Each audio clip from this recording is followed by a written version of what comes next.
Finally, in Wisconsin, we looked at restaurants and bars, and once again did a nationally representative sampling. And this is work. What I'm trying to do is, how does the private market deal with this stuff? And we found that the amount of seating allocated to non-smoking use was a function of a bunch of variables.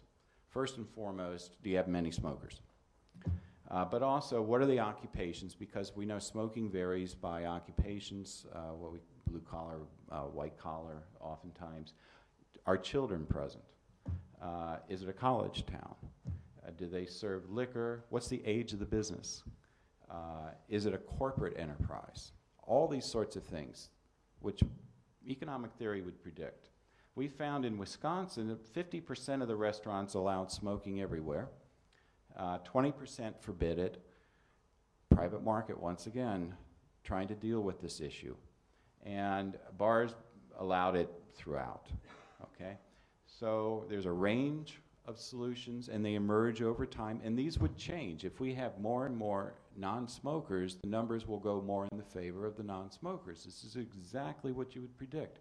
Now, look at the studies by the pro-ban advocates. They never bring this stuff up. They would argue, without a smoking ban, we would have smoking in each and every one of these throughout. There would be no smoking, non-smoking sections, no nothing, which is doesn't make any sense from economic theory.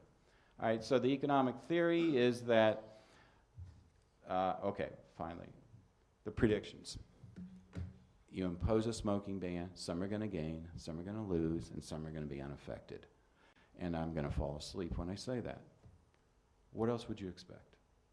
But what did the economic studies say versus the public health studies? So the economic studies, going back to my San Luis Obispo example, this is after the ban was imposed, like 2 years after we asked. 70% of the owners said they gained.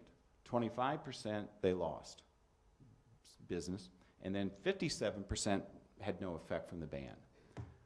The US nationwide study I did with John Dunham, bars gained 2% of them. It's pretty predictable, not many. 82% lost, 14% no effect. Restaurants, 10% gained, 39% lost, 51% unaffected. Smoking bans are not going to impose the same effect on all businesses. That's economic theory, and it's also consistent with the empirical evidence. So, US nationwide, there's the most comprehensive study, and this is based on employment, and it looks at all counties in the United States where they had enough bars and restaurants to have a statistically valid survey by Adams and Cuddy. And they found that bar jobs fell about 4% if you take the average across the entire country. But they saw that in areas that had high smoking rates, it fell by 12%. Predictable. Also, they showed that in more cold weather locations where it's harder for smokers to go out onto a patio. So I really love seeing this research because they're just moving ahead, trying to figure out how does the private market work, and then what will a smoking ban do, and its differential effects. So that was a very good study. Scotland, 10% decrease in pub sales in a fairly recent paper. Very recent paper looked in the country of India and found out that when smoking bans are announced, hospitality businesses had stock prices fall for their corporations. Okay, there's been study of pubs in the UK. So there's a whole lot of evidence out there. The one thing I wanted to introduce today, and I've always been searching for the data, is on the non-compliance issue, because that to me is probably the strongest evidence that smoking bans harm some businesses. So we've all heard of Nick Hogan, who is out of prison, I understand, but he had this 6-month sentence. Taking a quote from him, 90% of people who come into my pub want to smoke. Even the non-smokers think there should be a choice. 90%? You don't think there would be an adverse effect? I mean, come on. And then, in counter to this, in the same article, Deborah Arnott, chief executive of ASH, had this choice quote, which I saw it and I went, this sounds something that I should put in here because she's proving my point. Many pubs have shifted their focus to serving food, so they've changed their nature, and Mr. Hogan's the exception, not the norm.